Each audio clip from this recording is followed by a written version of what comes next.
There are times in sports where a star athlete or team's best season is normally good enough to win a championship, but circumstances can prevent that from happening in that particular year. The 2007 New England Patriots had a perfect regular season before losing to the New York Giants in Super Bowl 42.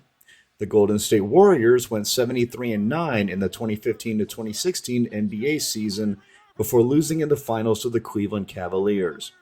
The 2001 Seattle Mariners set an MLB record that still stands in 2022 of winning 116 regular season baseball games before losing in the American League Championship Series to the New York Yankees.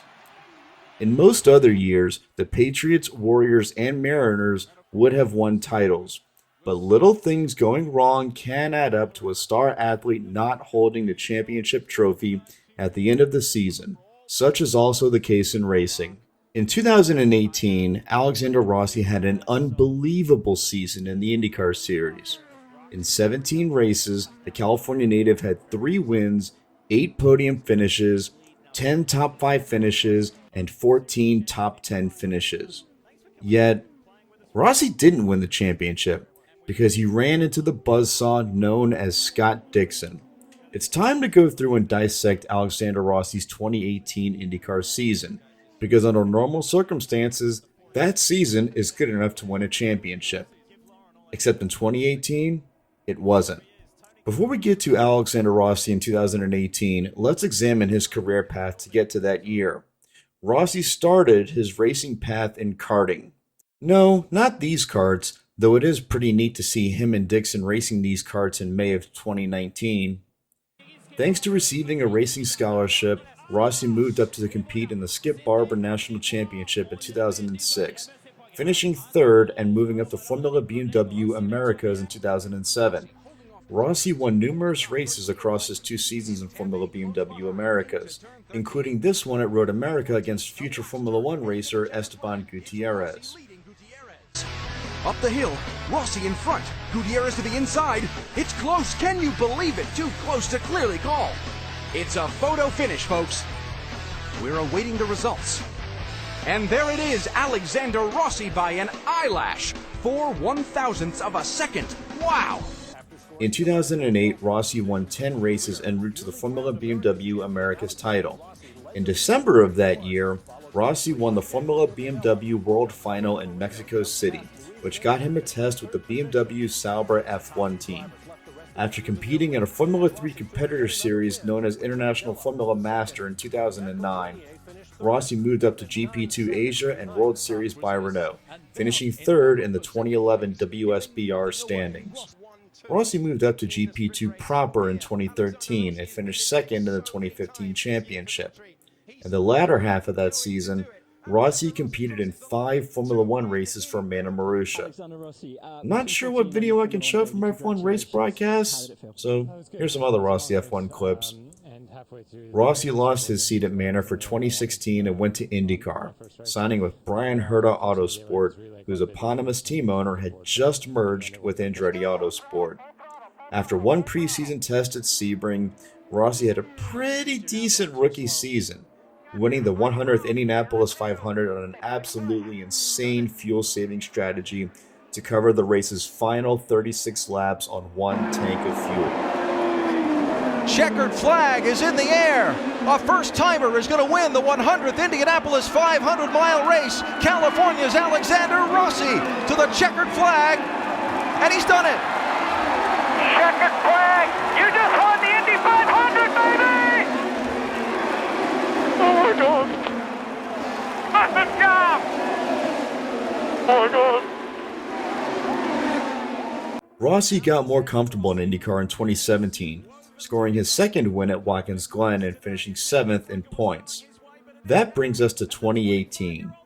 The 2018 IndyCar season started on the streets of St. Petersburg, Florida, with Rossi nearly winning the opening race of the season.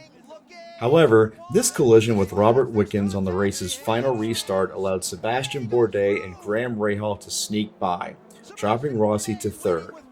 Rossi finished third at the next race in Phoenix, just behind Wickens. At the third race of the season, Rossi dominated Long Beach, leading 71 of the race's 85 laps en route to his first win of the season. Dixon finished 11th at Long Beach.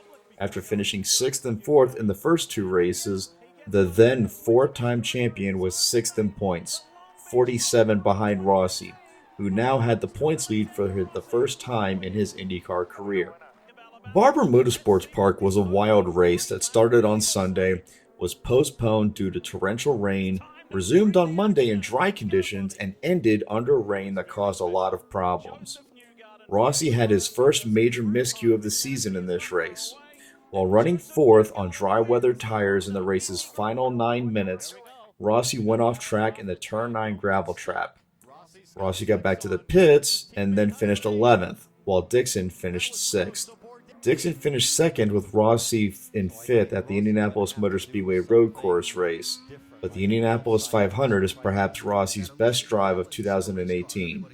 Rossi's car had a slow puncture on his final qualifying run, dropping him down to 32nd starting position despite qualifying 10th on the first day of time trials. In a very hot day where overtaking was extremely difficult, Rossi pushed his skills and his car to the absolute limit, especially on restarts when the field was close together. Look at this. 1, 2, 3, 4, 5 cars on this one restart alone, and all on the outside. Rossi finished 4th, just behind Dixon. At the doubleheader in Detroit, Dixon would win the first race with Rossi in 3rd, but the second race was a large downer for Rossi. While teammate Ryan Hunter-Reay was piling on the pressure, Rossi locked up his tires going into turn number 3, allowing the Floridian through to pick up the win in what was the final IndyCar race broadcast on ABC's contract. Rossi fell back to finish 12th, while Dixon finished 4th. After that race, Dixon was second in points, 5 behind Indianapolis 500 winner Will Power, who picked up the points lead due to the 500 being worth double points. Rossi was third in points, 6 points behind Dixon.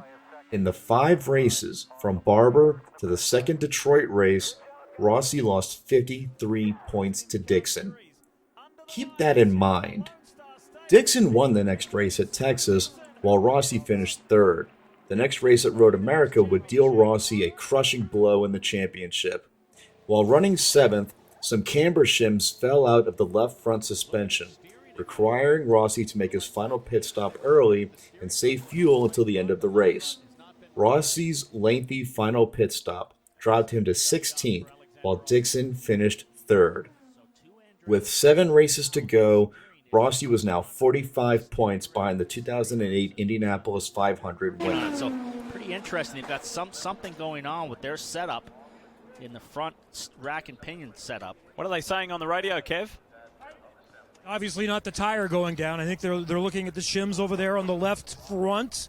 Well, so obviously this is going to take some time. That's definitely not tight because they're tightening it. So it looks like the camber shims, where you put the camber shims in, that was loose because he was ratcheting that over and to get it tight. Both Rossi and Dixon had rather anonymous performances at Iowa, but Dixon won the next race at Toronto, while Rossi had a bit of trouble. Rossi finished 8th after breaking a front wing while trying to overtake Power, and got involved in a restart accident that damaged his car's nose, requiring another front wing change. Yeah, look at the front wing of Rossi. He hit dead square, and his teammate launched him with the rear of his car, so he's going to have damage on the rear and the front of the car. Things have suddenly got wild in Toronto. Rossi was now 70 points out of the championship lead, but good fortune finally shined on him as he won the next 2 races at Mid-Ohio and Pocono, and finished 2nd at Gateway. In that same stretch of races, Dixon finished 5th, 3rd, and 3rd, and the points lead was down to 26 points.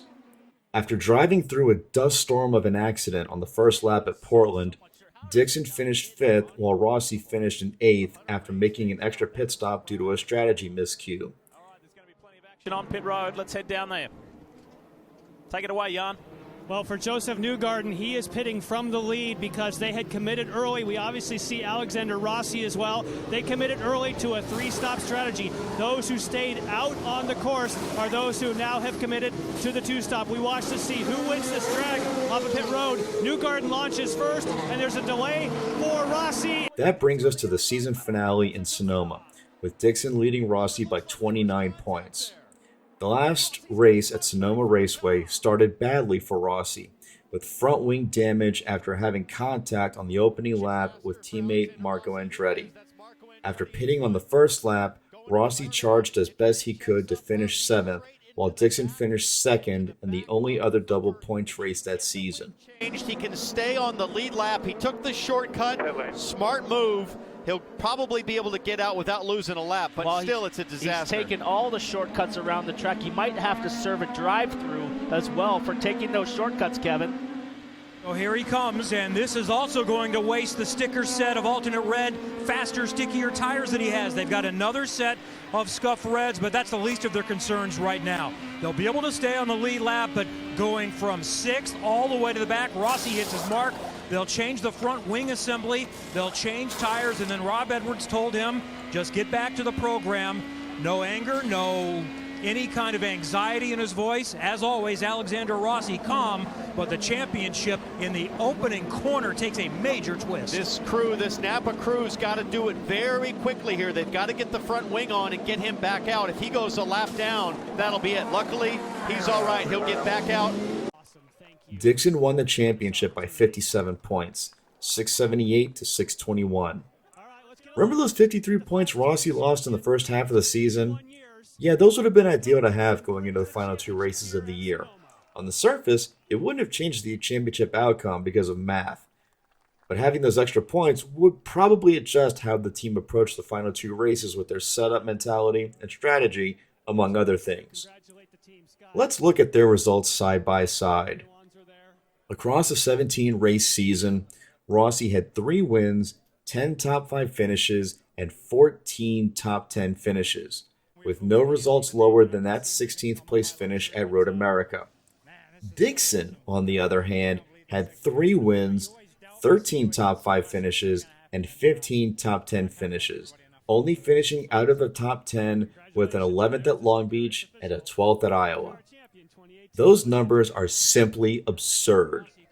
Dixon's average finishing position was 4.24, while Rossi's was 5.71. Yes, there are 2 double points races, and Dixon got a point from Indy 500 qualifying. Yeah, we get it. Anyway, as a comparison, here are the average finishes for every championship winner since the IndyCar Champ Car merger in 2008. Dixon's average was the best of any championship winner in that stretch, while Rossi's average was better than the title winners in 8 seasons, including both Dixon and Juan Pablo Montoya, who actually tied on points in 2015, with Dixon winning that championship on a wins tiebreaker. So think about that. In a 17-race season, 3 wins, 10 top 5s, and 14 top 10s would normally be enough to win a championship. That would be a phenomenal year for any driver in any top form of motorsports. Yet that year, it just wasn't enough to beat Scott Dixon. Pretty wild, don't you think? Thanks for watching this video. If you enjoyed watching, hit the like button, subscribe to the channel, just like everyone else asks you to do so on YouTube. Or don't. It's your decision. I respect that.